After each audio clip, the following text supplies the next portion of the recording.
موسیٰ نے ان سے جن کا نام خضر تھا کہا کہ جو علم اللہ کی طرف سے آپ کو سکھایا گیا ہے اگر آپ اس میں سے مجھے کچھ بھلائی کی باتیں سکھائیں تو میں آپ کے ساتھ رہوں۔ خضر نے کہا کہ تم میرے ساتھ رہ کر صبر نہیں کر سکو گے اور جس بات کی تمہیں خبر ہی نہیں اس پر صبر کر بھی کیسے سکتے ہو؟ موسیٰ نے کہا اللہ نے چاہا تو آپ مجھے صابر پائیے گا اور میں آپ کے ارشاد کے خلاف نہیں کروں گا۔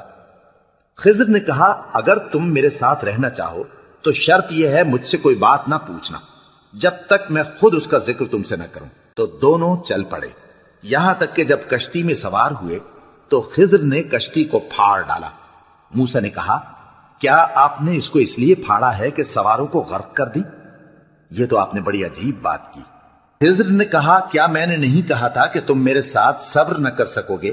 موسیٰ نے کہا کہ جو بھول مجھ سے ہوئی اس پر مواخذہ نہ کیجیے اور میرے معاملے میں مجھ پر مشکل نہ ڈالیے۔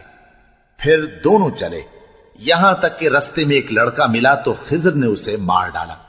موسیٰ نے کہا کہ آپ نے ایک بے گناہ شخص کو ناحق بغیر قصاص کے مار ڈالا، یہ تو آپ نے بری بات کی۔ خضر نے کہا کیا میں نے نہیں کہا تھا کہ تم سے میرے ساتھ صبر نہیں ہو سکے گا؟ انہوں نے کہا کہ اگر میں اس کے بعد پھر کوئی بات پوچھوں یعنی اعتراض کروں تو مجھے اپنے ساتھ نہ رکھیے گا کہ آپ میری طرف سے عذر کے قبول کرنے میں حد کو پہنچ گئے ہیں۔ پھر دونوں چلے، یہاں تک کہ گاؤں والوں کے پاس پہنچے اور ان سے کھانا طلب کیا۔ انہوں نے ان کی ضیافت کرنے سے انکار کیا۔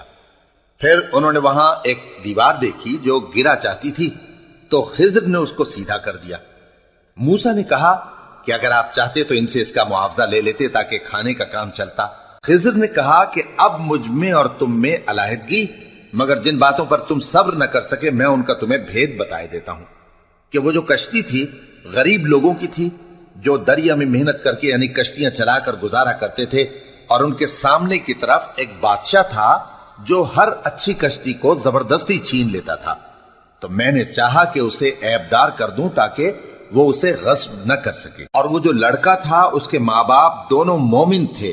ہمیں اندیشہ ہوا کہ وہ بڑا ہو کر بد کردار ہوگا تو کہیں ان کو سرکشی اور کفر میں نہ پھنسا دے، تو ہم نے چاہا کہ ان کا پروردگار اس کی جگہ ان کو اور بچہ عطا فرمائے جو اخلاقی پاکیزگی میں بہتر اور محبت میں زیادہ قریب ہو۔